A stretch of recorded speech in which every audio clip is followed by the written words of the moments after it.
Today we have Matt Atkinson, who's our special guest. And Matt Atkinson is a lender, landlord, flipper.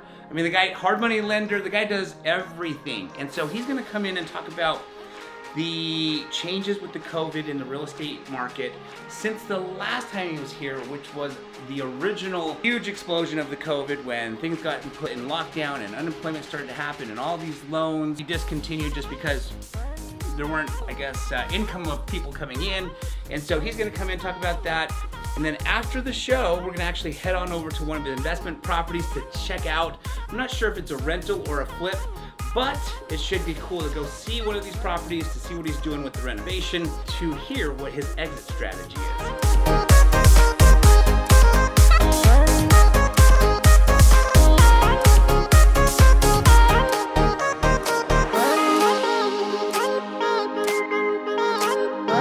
Quite the range.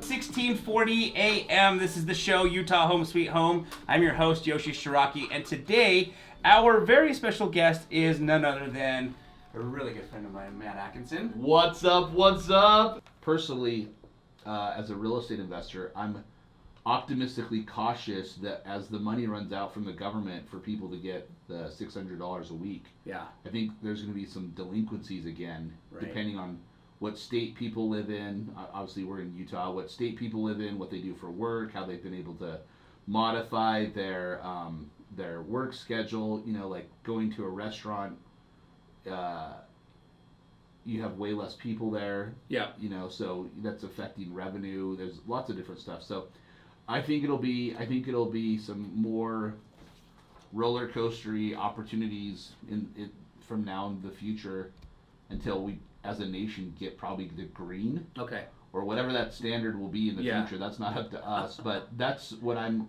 monitoring as a lender and a real estate investor. Perfect. Okay, thank you for sharing that. So, what, just for the listeners out there, some people have, credit scores are all over the place. Some people have great ones, some people don't. But I get asked oftentimes, what credit score does one need to have at a minimum to even qualify for a loan? And how do credit scores actually affect interest rates? Do you mind explaining that a little bit? And I'm going to try and see if I can figure out this phone while you're doing that. Yeah, you bet. So the comment I would say is you want as high as credit score as possible, right? Yeah. So you have 3 different credit scores that you take the average of the 3. You don't take the 3, add them together, and divide it by 3. You just take the average of the 3. So if you had like a 645, 678, and a 690, in that scenario, you take the average as a 678. So obviously, you want to pay your stuff on time to the best of your ability. You want to have lower balances. You don't want to overextend yourself. You want to avoid collection reports, state tax liens, judgments, things like that. Yep. So for government loans, you can see online we have a FICO score as low as X. I'd say you realistically need a 660 to get a decent rate. Okay. Now rates right now, as of yesterday, like you could get a conventional loan at like 2.75. That's amazing. On a 30-year fix. On a 15-year, you get like 2.25 or 2.375. Wow. That's just cheap, or very economical money, right? Yeah, so no kidding. they're obviously benefiting the people who are more have better credit worthiness. Yeah. So those are some things you can do to increase your credit. Very cool. So you and I went to Kansas City. In November. What year was that? 7 last- year go? Oh, for the We went to go look All-Star at a game? bunch of your houses. Yeah. Oh yeah. Probably I thought you 2000 meant for the Patriots. Like 5 or Chiefs. 6 years ago, right? So Yes. Yoshi and I went to Kansas City to go look at his portfolio about 5 or 6 years ago, and real estate there is way different than here. Completely different. And you have a much larger experience than I do investing in other states. So if people lived in Utah and were looking to go to other states, what would you suggest that they should do based on your experience right now? Yeah, so you've really got to understand the market to know where you want to go if it's outside of Utah. And the reason why people go outside of a market that they live in is affordability, right? When I started investing in Kansas City, it's because I was living in New York City at the time. New York City was so expensive, and still is, that the real estate investment associations out there promoted investing outside of the market we lived in, which was New York City. They would say go invest in Buffalo, New York, upstate New York, Pennsylvania, Ohio, Kansas City. I mean, they were promoting outside where the real estate was significantly cheaper. You know, a lot of people went to Detroit and got killed there because their whole economy just tanked. You got to be very conscientious of what's the economy that drives a particular city. Is there population decrease, increase? Is the economic industry, you know, surviving in that particular area? And like Detroit got hammered. Right. Why did it get hammered? Their economy basically was automotive. Right. And so it just tanked during that recession. So if you're going to pick a market that you don't live in because of affordability, if you can afford Salt Lake, we're still affordable.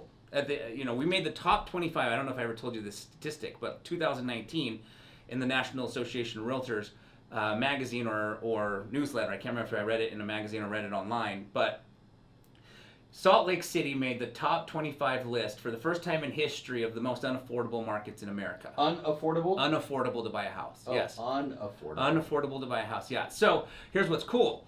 Is out of the most unaffordable cities in America, we're in last place in the top 25. So we're still hypothetically affordable, although we've made the unaffordable list for the first time in history, right? So if you can invest in Salt Lake or in the Salt Lake area before it gets more unaffordable. Before it gets more unaffordable, exactly.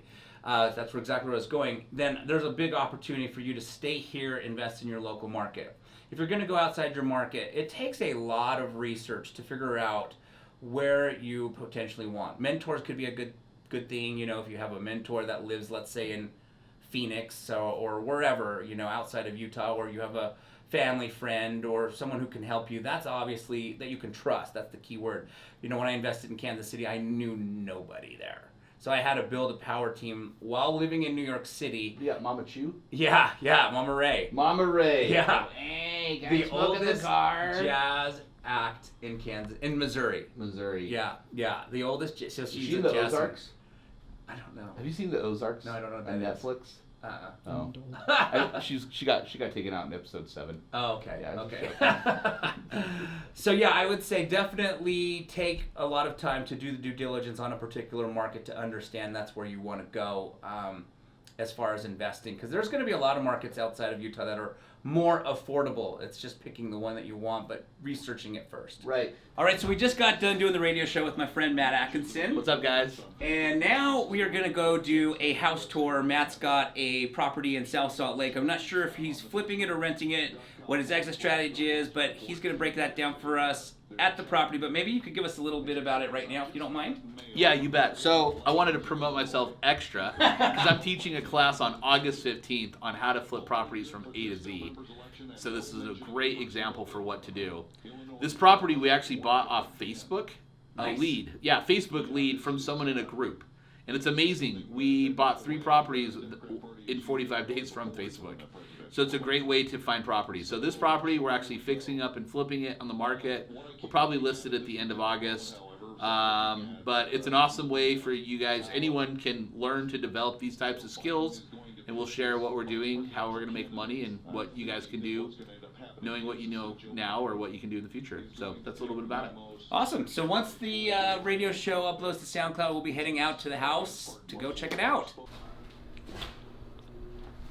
Dude, Nice. Seriously. I love it. Oh, well, it's stuck in the concrete. A little bit of that right there. Yeah. You got it? You got it. That's where you're trying to hit? Yeah. Visualization. Yeah, exactly. It visually hit the floor. All right, so we are here at one of Matt Atkinson's recent flips. Very excited to hear about this. So were you able to figure out how much you purchased it for? Yeah, but it's private because I don't want this to get shared to everyone. Yes. Yes, yeah, I'll tell you off script. How about the ARV? Yeah, 520. 520. So We found it on Facebook. So just so you guys are aware, this is a $525,000 neighborhood. We're in Sugar House, a super hot area. If you're watching and not in Salt Lake, this is a really high desirable area. And Matt, why don't you share a little bit before we go in? How about You bet. So we found this property on Facebook as a Facebook group. Nice. Someone asking questions, and here's how we work backwards. take 520,000 Yep. as the ARV. Yep. It'd be more, but it's on a busier street. Okay. So I'd say it'd be 540 to 550 if it wasn't on a busier One block street. over, yeah. One block over, or even a half a block on like Yeah. two houses in. Yep. Based on my 7 houses you never buy and why. Yeah. You know that? Yep. Yeah. Okay. So if you work backwards of 520 ARV, our budget's 60,000, and we're probably going to make about a $45,000 profit. So, and we have some hard money costs for about 5 months. Yeah. So you can work your numbers based on that, and that'll be a Perfect. good exercise for you guys to do. Yeah, that's great. So found it on Facebook, knew the numbers up front, identified. We did a property about 5 years ago, just 2 blocks away, so we were familiar with this type of style of home and who's desirable. Nice. Very Yeah. cool. Excellent. Already the front door has been installed. Yeah, so we worked on focusing on just the outside before it got super hot, because we know our contractors would prefer it not being so hot, and Yeah. so we did the outside about 2 months ago, and then it's Nice. been slowly working on projects in between as we're reevaluating our portfolio, so you guys can check it out. Cool. So on this property, when we bought it, something that I thought was really interesting is what to do with this enclosed porch patio. So it's already been enclosed, as you can tell from a long time ago. You have electric baseboards, so it's warm. We'd rather have the square footage that's already been finished to extend the functionality of the house. So what we're planning on doing is building some benches. So this would be an awesome seating area over here, so that if people want to just have some privacy, chat, have a meeting, whatever, build out a bench here, sit and chill, be able to chat in the springs, fall, summer, whatever. Yep. Be able to look outside. So this just extends a little bit of the functionality of the house, and looking forward to seeing what you guys think after it's done. But we went back and forth if we should open this up. We're like, no, this has already been enclosed a long time ago. Let's just use the tools that are here to make it better. So that's a good example of what to do, of planning and looking at what your comps look like. So over here, we like to keep the original charm as much as possible. We've noticed that normally most people like that also, especially when the property is in good condition. That's just dated. So pretty basic. We're gonna keep the fireplace, keep the brick, we'll paint it, we'll put a more modern complementary tile that matches the rest of the house. This is one part of the real estate investing that I am really less concerned with, of how it looks, because it always looks way better than it used to be. So I don't get all up into these little integral details, and there's, quite frankly, people that do it better than me with that, and I'm totally okay. I just like functionality, what looks really good, and what most people are gonna like. So rather than going out in all these different details, that's just one part of having a additional revenue stream. Is we want to be able to have an awesome product for other people, but I don't care as much on those little details, because I'm frankly not going to live in it. And you'll notice after, it'll look way better than what it used to. So that's the good thing about real estate investing, is if it's about a good product and making sure the work's done correctly, it's going to look way better than other houses. So sometimes don't get so caught up on the little details. It takes you a lot of time, is my tip for you today. Do you know what you're gonna do with these windows? Yeah, we will carefully take those off. Okay. Take off the trim, Uh-huh. and then we can repurpose the trim for other places that we need it. Perfect. We're- We'll close off the. Yeah, we'll close it. Cool. Because Yeah. you'll not think more anything of it. Because Yeah. they're still there. So if you'll notice, this kitchen was really large before, and we're going to open it up more to make it more spacious, because I gotta be honest, everyone wants open floor plans. Yeah. That's not a trendy thing, that's a standard thing these days, Yeah. right? Yeah. So you used to have a ton of cabinets, as you'll notice. We got rid of a bunch of the cabinets. We're going back and forth with with the Dart. If we're gonna, we'll probably open this up all the way. We have cabinet bids for both plans, just to have cabinets run against the walls. Like I said, we want functionality, because that's really important. The good thing is we like to have a cabinet designer design the cabinets, because they look at kitchens way more than we do, and we want to be able to give what most homeowners are going to want in this price range. So it's always good to keep your sink in the middle of the house, so you're not moving around all over the place. We try to work with that a lot, but also to just make your property be functional, and also old style charm to make it the way that you're looking for. So in this example, we might use like a farmhouse sink instead of a standard stainless steel sink in that example. So those are just little things to make your projects better. In old houses, sometimes they have old design, and you're always wondering why they did it all the time. And it just from the click of a light like that, you just have to touch the button and know how to make things work. If you'll notice on this property, in addition to Yoshi, he's not stationary. He definitely moves.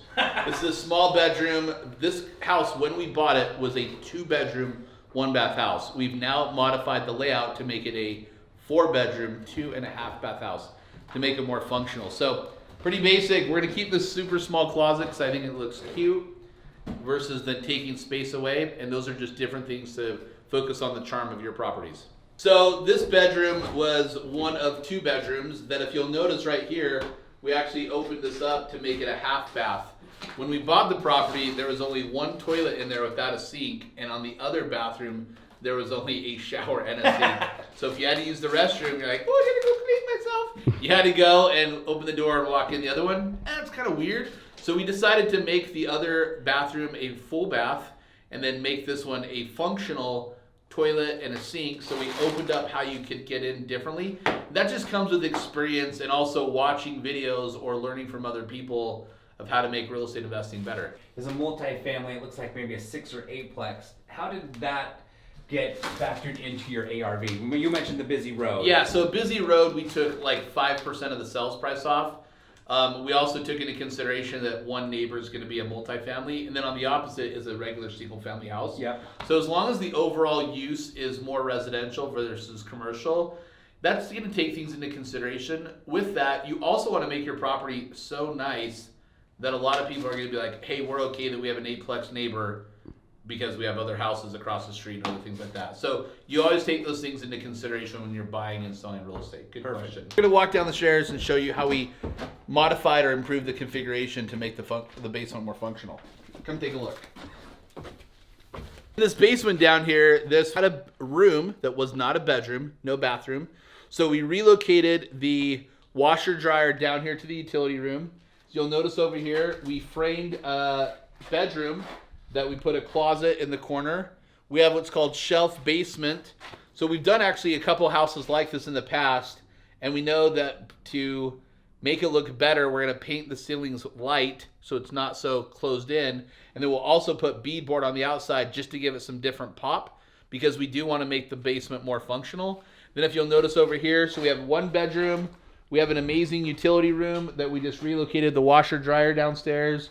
This will be a family room. In this scenario where we already have these beautiful beams, we'll just wrap them to make them stand out a little better. We'll stage the basement, and then the best part is we actually put a full bathroom in the corner, because by putting a full bathroom, if you need to use the restroom, you can go downstairs versus needing to walk upstairs. So just different things to make your house more functional and to hit an ARV.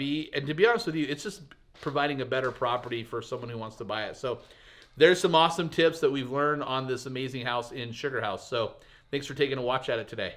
All right, so we just got done doing the tour of this fix and flip. We got a neighbor booming down the street with his stereo system. We wanted to kind of show you a quick feel on the busy street as well as the 8-plex right there.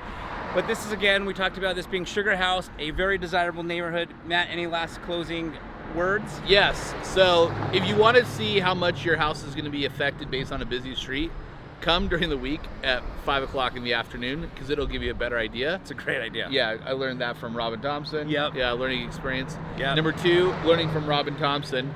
Learn from people that have done more, right? Like, yep, we're sharing because we want people to succeed. This will be shared on UV RIA and Home Sweet Home and MJ Rowe Consulting and wherever. With that, we want to share because people succeed. We spend a lot of money on freaking mistakes, right? So please have other people who are more experienced to help you with your projects to maximize that. In this example, we brought in interior designers that we know our friends use that are really high end, and we told them what we're looking for, and they gave us really good ideas. Awesome. So bring on people that are professionals. The last thing is utilize technology. I just did a WhatsApp call on my phone with my contractor while I was here. So then in 5 minutes, I don't need to come back for probably 3 or 4 weeks again, or if we have questions, you can do a WhatsApp call with me. So use these benefits in these times for COVID. Absolutely. And even without COVID, WhatsApp and FaceTime and all that stuff is fantastic to save you time not having to come here during your busy day. Or they can communicate with us too when they have questions. Exactly. Yep. Exactly. So question, what are 3 things you learned from this, Yoshi? Besides it's your birthday. Yes, thank you. You're welcome. Thank you. From walking through here. I think the first thing is, I don't know if necessarily I learned, but I love dissecting the ARV. It's truly an art, and there are certain things from what we discussed, the garage, what that brings, having a garage versus no garage, being on a busy road versus 2 houses in, being next door to an eightplex versus next to a residential. A lot of people pull ARVs. I see it all the time, and it's, in my personal opinion, inflated for whatever, you know. A lot of wholesalers will inflate it. They might not include it's on a busy road and next to an eightplex. Things like that. If you're looking to buy from a wholesaler, or you're just pulling comps yourself, you need to be super knowledgeable or careful with, is probably a better word. Yeah, I agree. And so I would say one is reiterating pulling comps and making sure you're taking in the factors that you need to take in. 2 would probably be, you know, and not that I learned it, but definitely having a room that's just a toilet, no sink to wash your hands, is no bueno. No bueno. Mucho caca en la henna. Yeah. So unifying the 2 is definitely much better. Obviously having a toilet and a sink, so that you have at least a half bathroom versus, what do you call it? Just a toilet? Nothing. Yeah. Not even a. So we changed the house from a 3/4 bath. Yeah. To now it's got 2 full baths and a half bath. Yeah. So it's using the space correctly. Absolutely. And then the third thing, which I'm on the same page with Matt, is the front porch area. Matt had shared that some of his team thought it'd be, opening it back up. I'm along the same thought of keeping it closed. It's actual square footage that you get to now increase the value of your home. So yeah, and if we took it, maybe as we close with that, if you check out our house to the right and then the neighbor's house to the left, right, because the work was already done. Yeah, we're just maximizing the space that's available. So exactly, it's knowing what's the best use of the property to get a desirable profit for yourself and also to provide an awesome property for other people. Awesome. All right, guys, so if you like this video, don't forget to give it a thumbs up. Don't forget to hit that subscribe button. And if you have any questions or comments, put them down in the comment section below. And thank you so much for watching. May the force be with you, That's always. Right.